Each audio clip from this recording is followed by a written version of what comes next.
Hey Siri, are you playing a game this early in the morning? What is it? Playing a game? Koku, this is sports at the highest level.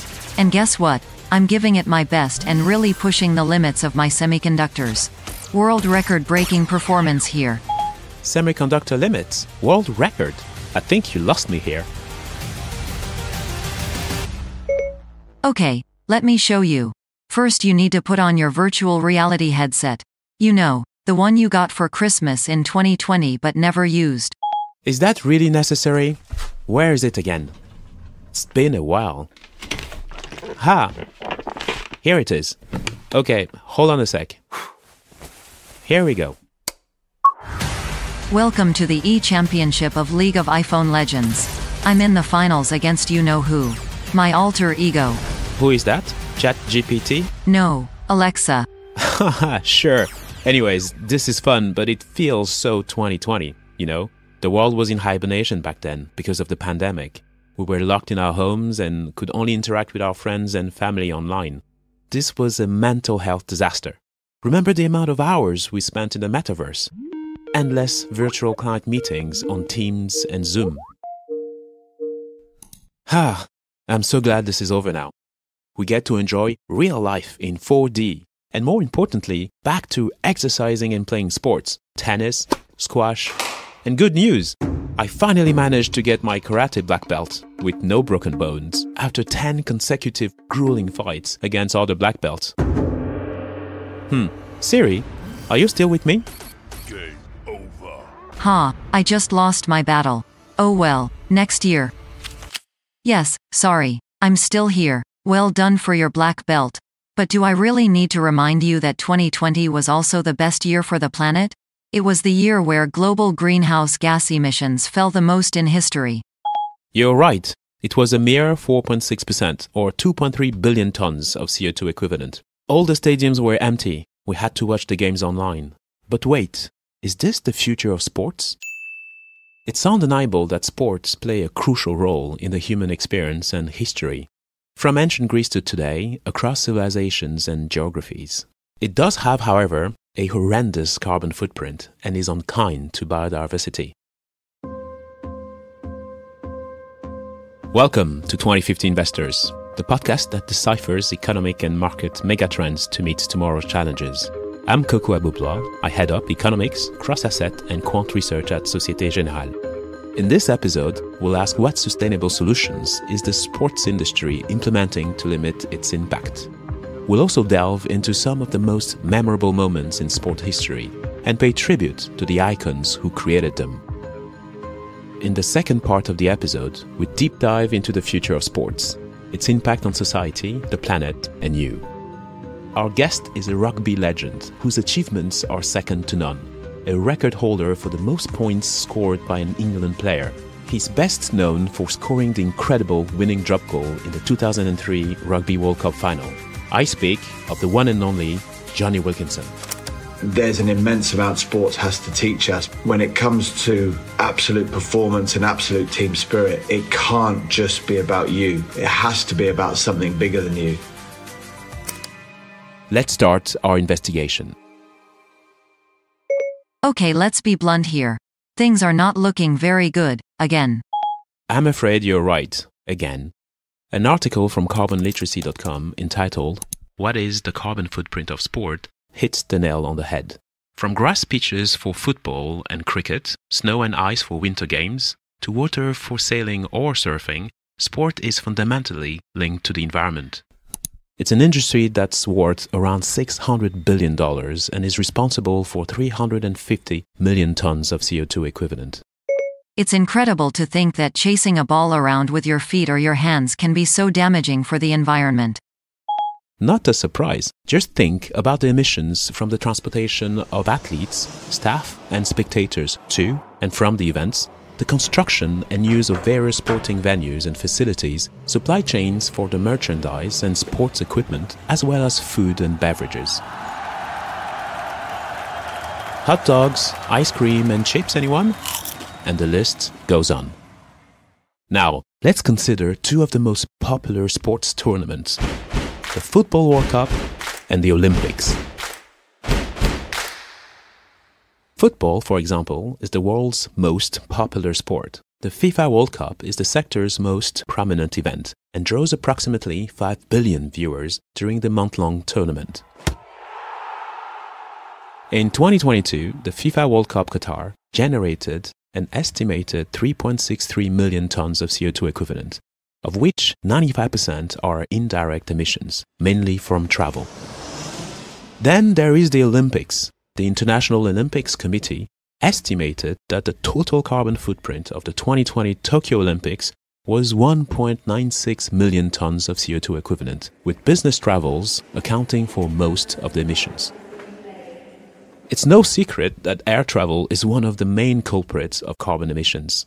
Interestingly enough, the Tokyo Olympics saw its carbon emissions fall by 800,000 tons compared to other Olympics, as the Games were held with almost no spectators. So what are the solutions here?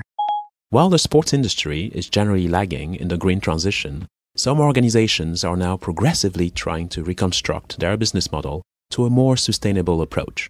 At an international level, football clubs such as Manchester City and Arsenal are investing in carbon reduction initiatives, switching to renewable energy and installing automated LED lighting on club sites. Similarly, the Bayer Leverkusen football club in Germany now solely utilizes clean energy and well water for irrigation and has significantly decreased their use of disposable plastics. Meanwhile, England's Forest Green Rovers is the world's first UN-approved carbon-neutral team. They're also constructing a modern carbon-free wooden stadium. Much like any other industry, such as fast fashion, the pressure to change and make a positive impact is coming from consumers, the fans, sponsors, or governing bodies.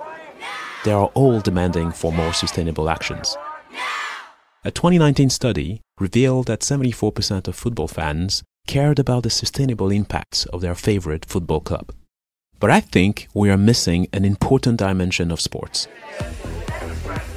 It's a lot more than a simple gathering of people eating hot dogs while watching grown-ups chasing a ball. In other words, it is more than panem and circenses, i.e. bread and circuses. The concept by Latin poet Juvenal, prevalent in ancient Rome, where the government would provide its citizens free food and gladiator fights to keep the population content and distracted from important political issues, as discussed in the Recovery is You episode. Sporting event can be an incredible social gathering, uniting people from all walks of life. Some key and defining moments have even shaped and changed the course of history. Really? How can chasing a ball around or throwing it in a basket have such an impact? The only way I can really convince you, Siri, is for you to follow me not into the metaverse, but into a real stadium at key moments of sports history with true sporting legends. And how are we supposed to do that? Your Back to the Future DeLorean is still at the garage since our last trip with Phileas Fogg in the episode, Around the World of Trade. The flux capacitor is broken, remember? The engine was pushed too hard. Not to worry, Siri. I have a plan. Let's simply use this VR headset of mine. At last, one good reason to use it. Oh great, and I'll be your DeLorean. Taking you to all the events you want to revisit. What should we begin with? Let me refresh my memory. I remember buying a book on the best sports events in history a while ago.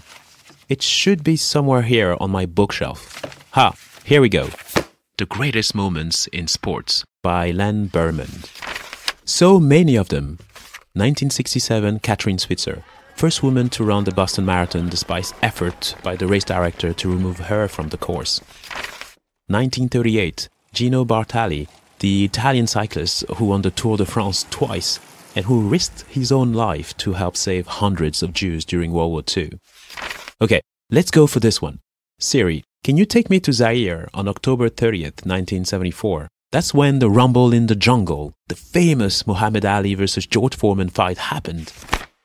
Roger that, sir. Keep your eyes wide open.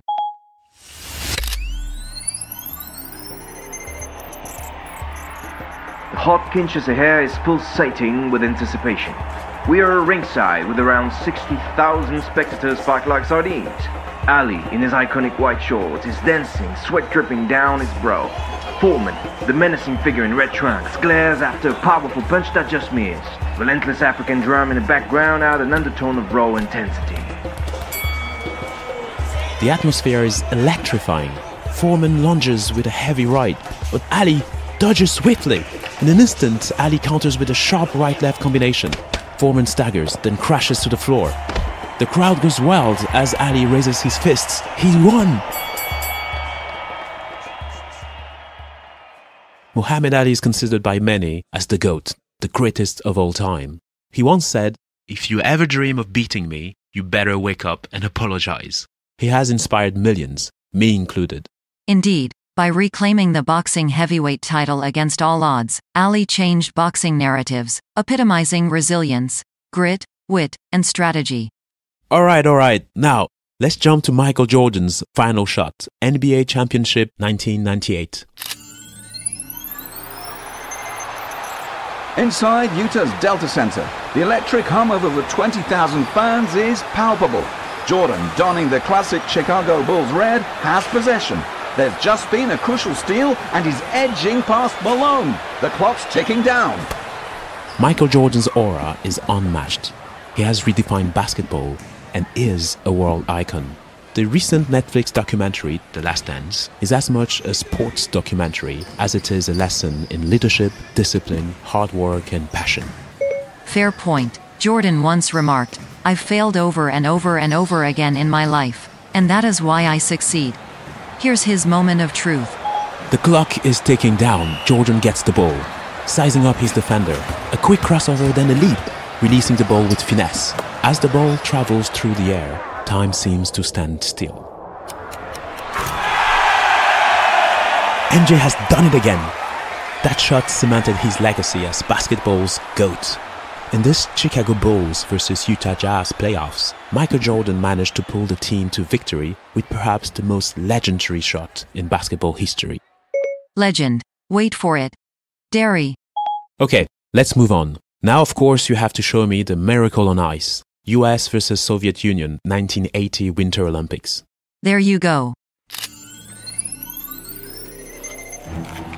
The icy atmosphere in Lake Placid is thick with tension. Over 8,000 eyes are fixed on the rink. The US team, in their crisp white jerseys, zipping across the slick surface, just scored against the odds. Soviet's giants in commanding red are reeling. This Winter Olympics was at the peak of the Cold War, and this group of US college students managed to defeat the Soviet Union's team that won 4 gold medals. The Soviets control the puck, but there is a sudden steal by the US team. A quick pass to the center, a shot on goal, and it's in! The underdog US team takes the lead and wins. This was a fairy tale win. It wasn't just about hockey, it was geopolitical. That win boosted American morale during the Cold War. It sure did. Okay, now, another key event is the day when Serena Williams won her first Grand Slam, US Open 1999. Beneath the New York night, Flushing Meadows is alive with over 23,000 spectators. Serena, in a shimmering black dress, grips her racket with fierce determination. Martina Hingis, her formidable opponent, stands ready after a volley that seemed unstoppable. As the ball zips back and forth, the floodlights cast dramatic shadows on the court. Serena is a force of nature. She has transformed tennis and inspired millions around the world. Serena Williams faces Martina Hingis in a tense battle for the title. Serena has 2 championship points after some powerful serves, but Hingis displays remarkable anticipation, returning every shot. In a crucial rally, Serena finds herself at the net, and Hingis attempts a topspin lob, but it lands out. Serena seizes the moment and secures her maiden Grand Slam title. The match was a thrilling display of skill and determination. Amazing. In her words, "I really think a champion is defined not by their wins but by how they can recover when they fall." That's so true. At 17, her first Grand Slam win at the 1999 US Open at Wimbledon was the kick-starter for her tennis career. Her victory redefined women's tennis, paving the way for countless future champions. A good example, Coco Gauff, at 19, defeated Sabalenka in September 2023 to win her first US Open after many failed attempts. She became the youngest American major winner since Serena Williams. Who runs the world, girls? If you'll allow me, let's now revisit Tiger Woods' first major victory at the Masters Tournament, 1997. Do you remember? Of course. It's a picturesque spring day at Augusta National. A sea of around 40,000 spectators surrounds the green. Tiger, in his iconic red and black, has just played a mesmerizing approach shot. Siri, look at Woods, poised for greatness. Tiger eyes the green, calculating distance and slope. With a deep breath, he takes his stance and delivers a smooth putt. The ball rolls, seeming to move in slow motion, and then nestles into the cup.